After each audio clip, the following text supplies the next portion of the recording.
नमस्कार, मैं हूं आलोक मेहता। एडिटर्स आई में आपका स्वागत है। हमारा अनुरोध है कि आप एडिटर्स आई देखें, लाइक करें, सब्सक्राइब करें, मित्रों को ग्रुप्स को फॉरवर्ड करें और उनसे भी आग्रह करें कि वे भी सब्सक्राइब करें ताकि अधिकाधिक दर्शकों तक नियमित रूप से हमारी बात पहुंचे। विश्व हिंदू परिषद की बैठक अब अयोध्या के बजाय नई दिल्ली में होगी 18-19 जुलाई को। विश्व हिंदू परिषद यानी जिस समय बार बार जो अयोध्या का विवाद है, चढ़ावा में लेने वाले चंपत राय पर उनका इस्तीफा तो हो चुका, लेकिन विश्व हिंदू परिषद में भी वो उपाध्यक्ष रहे हैं। अंतर्राष्ट्रीय स्तर के नाम उनको माना जाता है और इसलिए जब वहाँ पर गोविंद गिरी ने उनके समर्थन में लंबा चौड़ा बयान जारी कर दिया इस्तीफा स्वीकार होने के बाद, तो लगता है कि अभी भी विश्व हिंदू परिषद अपना पल्ला नहीं झाड़ रही है। नहीं, वो ऐसा लगता है, लेकिन इस पूरे चढ़ावा से जिस तरह से छवि विश्व हिंदू परिषद पर भी अप्रत्यक्ष रूप से, जबकि उसका कोई सीधे रोल नहीं था, जैसे अपने लोग डेपुटेशन पर भेजे जाते थे चंपत राय चूंकि विश्व हिंदू परिषद से जुड़े हुए हैं और इस दृष्टि से उनको या राष्ट्रीय स्वयंसेवक संघ से उनका जुड़ा होना, या उन्होंने तो क्या किया है, चंपत राय ने तो बहुत चालाकी की है। इतना तो चतुर अरविंद केजरीवाल भी नहीं थे। वो सीधा कह दिया अनिल मिश्रा करता था, भाई मैं क्या करूं। अरे आप सचिव हैं, मैं खाली दस्तखत करता था। साइन करते समय आप देखेंगे नहीं कि आप अपने मौत के ऊपर हस्ताक्षर कर रहे हैं, कि अपने को सजा देने पर हस्ताक्षर कर रहे हैं, कि आप किसी को पुरस्कृत करने के लिए हस्ताक्षर कर रहे हैं। आप जिन सब बैंकों के साथ इन समझौते हो रहे हैं, SBI के साथ समझौता किया जाए, उसमें प्राइवेट एजेंसी को दिया जा रहा है और महासचिव को नहीं पता है। राम जन्मभूमि न्यास के तरफ से जो अधिकृत महासचिव चंपत राय, ये देखिए, ये जिस तरह से बैठक हुई अयोध्या में न्यास की, और उसमें ये कहने के बजाय कि जांच SIT की होने के बाद ये कहा गया था, लेकिन नहीं जी, चंपत राय जी की सेवाएं, बड़ी महान सेवाओं के लिए हम उनका धन्यवाद करते हैं। उन्होंने बड़ा क्या त्याग किया है, रावण से अधिक त्याग किया है। शिव जी की पूजा तो रावण ने उनसे अधिक की थी, कई लाख गुना ज्यादा की थी। आप या उनके यहाँ पाप को छुपाया यदि किसी ने, डकैत ने, जिसकी मैं पहले भी चर्चा करता रहा हूँ, तो क्या उन लोगों को संरक्षण दिया गया और आपके हस्ताक्षर से आपके संरक्षण में वो गलत लोग काम करते रहे और आपको आंख पर अंधेरी पट्टी बांधी रही। उत्तर प्रदेश सरकार के अधिकारी भी उस न्यास में सदस्य हैं। क्या उनको भी अपने सूत्रों से, जब वहाँ सुरक्षा के कर्मचारी लगे हुए हैं, उनको भी क्या इसकी सूचना नहीं थी कि यहाँ कुछ गड़बड़ हो रहा है? और जब ये गड़बड़ की भनक हुई, तत्काल क्यों नहीं FIR किया गया? SIT बोल करके, गोल बोल करके 8 लोग गिरफ्तार कर लिए गए।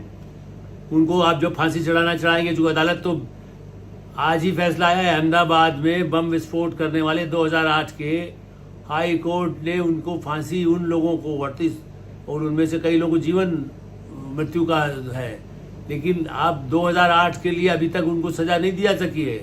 निचली कोर्ट ने कर दिया, एक हाई कोर्ट ने कर दिया, उसके बाद भी फिर सुनवाई हो रही, हाई कोर्ट कर दे, उसके बाद भी फिर वो सुप्रीम कोर्ट चले जाएंगे।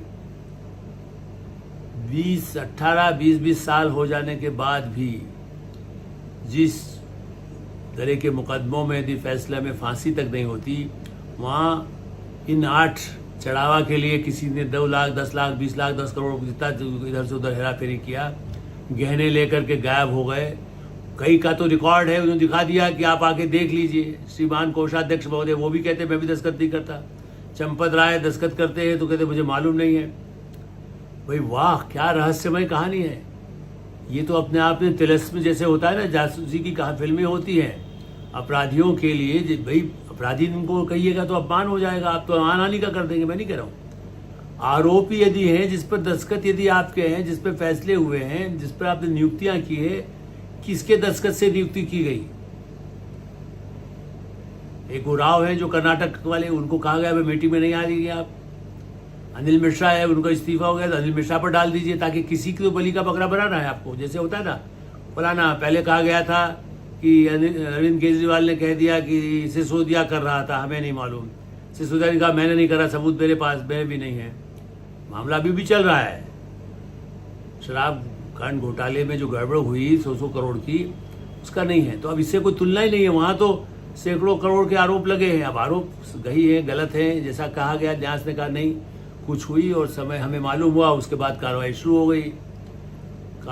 गई। विश्व हिंदू परिषद क्या विचार करेगा, क्या ऐसे, अभी तो उन्होंने निश्चित रूप से एक रिटायर्ड उनको लगा दिया है कि साहब अंतरिम एक्टिंग अभी महासचिव बनाए गए हैं। असली महासचिव कब बनेंगे ये भविष्य बताएगा। एक्टिंग के पास कितने अधिकार होंगे, आमतौर पर तो वो एक्टिंग तो वही कर सकते हैं जो पहले चंपत राय कहेंगे ऐसा था वैसा था। शरीफ आदमी यदि विदेश सेवा में रह चुके हैं, बुजुर्ग रिटायर, उनको तो फिर यही है कि उनकी कमान कौन संभालेगा। ये सूचना जरूर मिली है कि सीईओ नियुक्त करने पर सहमति हुई है, कमेटी बनाई गई है, एक सीईओ बनाया जाएगा। जब वो बनेगा, मैं तो आज भी मानता हूं कि पारदर्शिता में ये किसी बार गोविंद गिरी कह रहे हैं या उनकी संगठन के लोग कह रहे हैं, मैं नहीं कह रहा हूँ महंत नृत्य गोपाल दास से उनका कुछ होगा, ऐसे संत महात्मा वो तो उससे निरपेक्ष भाव से उनके ऊपर कोई नहीं है, लेकिन प्रबंधन की जो जिम्मेदारी संभाल रहे थे, और न्यास किसी व्यापारी का है, एक किसी और मीडिया हाउस का है, एक किसी बिजनेस कंपनी का है, एक कोई और काम करने वाला एनजीओ का ट्रस्ट है, मीडिया का कोई ट्रस्ट है। उस ट्रस्ट में उसी कंपनी ने कोई पैसा अपने परिवार के नाम पर अपनी कंपनी का कुछ हिस्सा दे करके या लोगों से इकट्ठा करके बनाया, वो अलग है। श्री राम मंदिर अयोध्या के लिए लाखों करोड़ों लोगों का योगदान है। आप उसे कानूनी धारा दिखा करके कहें कि हम क्यों पारदर्शिता करेंगे, हम आरटीआई में नहीं आते। अरे आपको तो कहना चाहिए हम दीवारों पर लिख देंगे। परंपरा तो ये है कि हम ये कागज नहीं मिलेगा तो दीवारों पर लिख देंगे, आज का हिसाब इतने लाख आया, इतना करोड़ गया, इतना खर्च हुआ। वहां पर ये कह रहे हैं कि ये तो गोपनीयता है, हमारा अधिकार है, हम क्यों पारदर्शिता दिखाएं। कानून ये कहता है, उनके वकील खड़े हो गए, कानून कहता है कि हम हिसाब नहीं बताएंगे। वो आज बता दिया एसआईटी कर रही है। एसआईटी में कौन है? वही अधिकारी है उत्तर प्रदेश सरकार के, जो पहले सो रहे थे अब जाग गए हैं, जो उनको लगा दिया गया ड्यूटी। प्रधानमंत्री नरेंद्र मोदी ने यदि नहीं यहां से तीखा संदेश भेजा होता तो उत्तर प्रदेश सरकार के वो अधिकारी नहीं कुछ करने वाले थे। निर्देश यहां था। नपेंद्र मिश्रा जी ने कहा है लुटेरे, लूट हुई है, लूट नाट चोरी। इससे बड़ा संदेश केंद्र के किसी प्रतिनिधि की तरफ से क्या हो सकता था। लेकिन वो 10 जो ट्रस्ट में जो नए नियुक्त करते हैं या इस्तीफा वो करते हैं, उन 10 में वो शामिल नहीं है। वो एक अतिरिक्त, चूंकि वो तो निर्माण कार्य में कोई गड़बड़ी ना हो उसके लिए थे, तो निर्माण कार्य में तो अभी कोई गड़बड़ सामने नहीं आई है। जमीन का घोटाला था तो उसमें भी यही चंपत रायन कंपनी 25 साल से है ना जी, 25 साल से सेवा यही कर रहे थे, जमीन बेचो, जमीन खरीदो, कौन क्या कर रहा है, उसको देना है, इसको नहीं देना। खुद चाहे नहीं अरविंद केजरीवाल हो या ऐसे कितने ही नेताओं को मैं जानता हूं जो कहते हैं कि हमारे न दस्तखत है न हमारे नाम पर संपत्ति है, उन्होंने नाम पर करोड़ों बना लिया। लालू यादव के तो परिवार पर ही है ना, सारे परिवार के जितने सदस्य रिश्तेदार सबको नाम हो गया, तो नाम तो लालू का नहीं है। उनको लाभ पहुंचाया मंत्री पद पर। यहाँ तो यह है कि महासचिव पद पर रहते हुए दूसरे लूट ले गए, चढ़ावा वहां से चोरी करते रहे महीनों वर्षों तक। पकड़ा गया है 80 लाख, 1 करोड़ 2 करोड़ कह दिया आपने, 2 करोड़ मिल गया है। कितना करोड़ गायब हुआ है उसका हिसाब कौन बताएगा? एसआईटी सीबीआई करेगी, इंटेलिजेंस करेगा, रॉ करेगा, कौन करेगा? अब वहां तो इंटरपोल तो नहीं बुला लेंगे। इंटरपोल तो खाली सीबीआई जब भेजती तभी उसके पास खाली जानकारी होता है यदि कोई देश से चंपत राय चंपत हो जाए तो। इस दृष्टि से बहुत गंभीर मामला है। राष्ट्रीय स्वयंसेवक संघ ने तो कठोर कार्रवाई की बात कह दी। ये सही है कि विश्व हिंदू परिषद भी राष्ट्रीय स्वयंसेवक संघ के साथ ही उसका ही एक संस्था है, लेकिन सबको स्वायत्तता दी हुई है। तो देखना होगा कि विश्व हिंदू परिषद अपने इस फैसले में अयोध्या के लिए कुछ कहता है सर्द रूप से। अयोध्या में तो वो 5 दिन का उनका कार्यक्रम होने वाला था। जो अयोध्या और अपने शताब्दी वर्ष में जिस तरह से उत्साह संघ का था, उसे इन लोगों ने, जिन्होंने चोरी को संरक्षण दिया, चोरों को घर से लेकर के उस पैसे को भी पुलिस में देने के बजाय खुद पहले संभाल के रखा, चाहे न्यास में जमा किया हो 80 लाख, वो कोई बात नहीं। वो पहला कर्तव्य था। भारतीय कानून से बड़ा नहीं है किसी भी महासचिव का, किसी मंत्री का, किसी मुख्यमंत्री का नहीं है कि बिना एफआईआर दर्ज किए चोरी किए हुए सामान को अपने घर में या किसी संस्था के अंदर मंदिर में भी छिपा ले। मंदिर में भी डाकू छिपने पर उसको डाकू से उसका बचत नहीं हो जाता। कोई ऐसी चोरी का माल यदि मंदिर में जाता है तो वो भी मंदिर के परिसर में भी जाता है, तो उसको संरक्षण देना उसको रखने वाला भी जिम्मेदार होता है। 80 लाख यदि वसूल करके जेब में भी उन्होंने अपने वहाँ पर रखे, अपने कार्यालय में, घर में, तब भी ये एक अपराध की श्रेणी में आ जाएगा। इस पर भी विचार कानूनविदों को और अदालतों को, सुप्रीम कोर्ट को ही करना होगा।